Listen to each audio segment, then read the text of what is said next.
Hello friends, welcome back to the new video guys. Today guys we are going to talk about guys Wi-Fi setting in our Realme phone guys. In this video guys I will show you guys how can you disconnect your Wi-Fi network. Friends, you want to disconnect your Wi-Fi network in your Realme phone, so friends you can disconnect. And friends, now let's see how to disconnect Wi-Fi network in our Realme phone. In this video I will show you friends.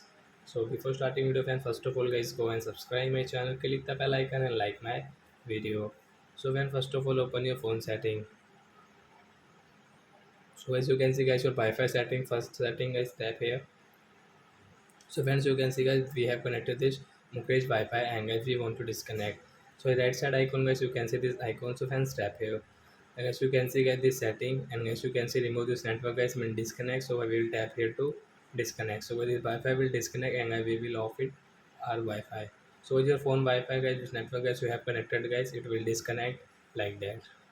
So I hope friends you have understood how to disconnect Wi-Fi network in our Realme phone. So that's it guys. Thanks for watching. Bye bye friends. We will meet on next video with new topic. Bye.